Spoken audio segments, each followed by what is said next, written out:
Children, we refer to the next chapter after you have learnt about the different economic activities. We have the next chapter as chapter 3, that is sectors of an economy and some basic concepts and entities. Now we will be coming to the basic concepts, different concepts we have that we will be using throughout your subject economics as far as you progress with the subject. But before that, we need to know some about the sectors of an economy. The sectors, the entire economy, the activities according to the production, according to the occupation, according to the employment being done, according to the activities, economic activities that you have learned, the sectors have been divided into three broad categories. The sectors of the economy has been divided into three broad categories. Number one is the primary sector, or what we call the agricultural sector.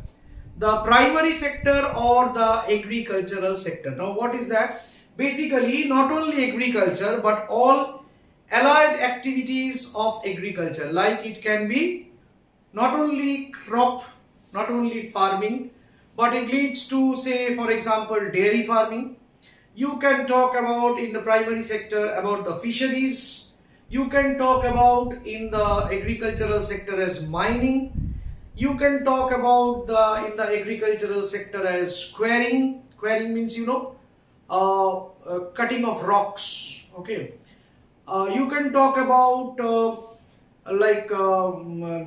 dairy farming. I told poultry farming and all. So all agricultural, not only agricultural, direct agriculture, cultivation of crops, other than that all other allied activities, horticulture.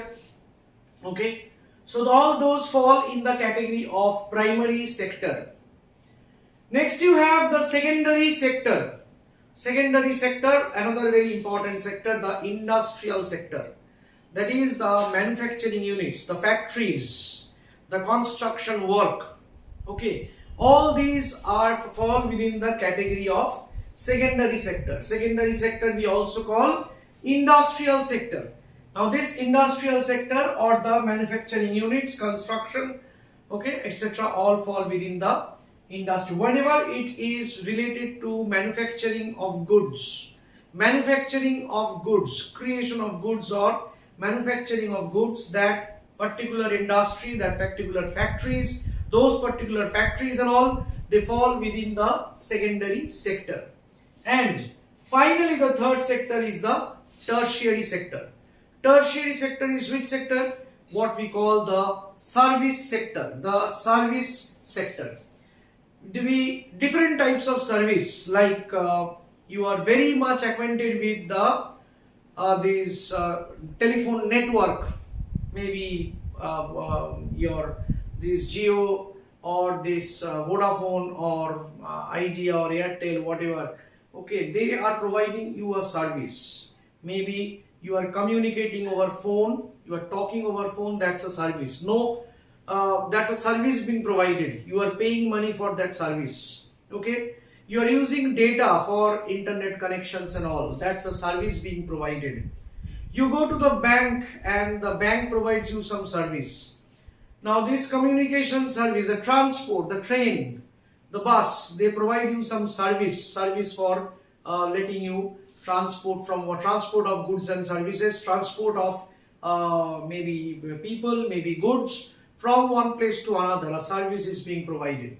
Okay, so these all fall, and communication, as we talked about, maybe over phone, maybe usage of data, transferring of data, information, all these. So usage of internet. Okay, so these are the services being provided. Insurance.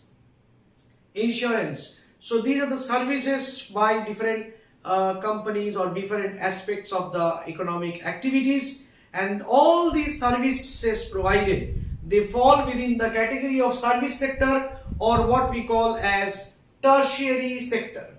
Okay, so once again, the sectors of an economy has been broadly categorized into three. One is the primary sector, the secondary sector, and the tertiary sector. Primary sector refers to the agricultural activities and its allied activities. Secondary sector or the industrial sector refers to the manufacturing units of the economy, and the tertiary sector specifically refers to the service sector, the services being provided. So these are the three sectors of an economy. What you need to learn after this is the very basic features of these three sectors and then the differences between these three sectors. So once you understand or once you go through the features, the differences can automatically be, you can automatically differentiate between them. So most importantly, we need to know about the basic features of each sector.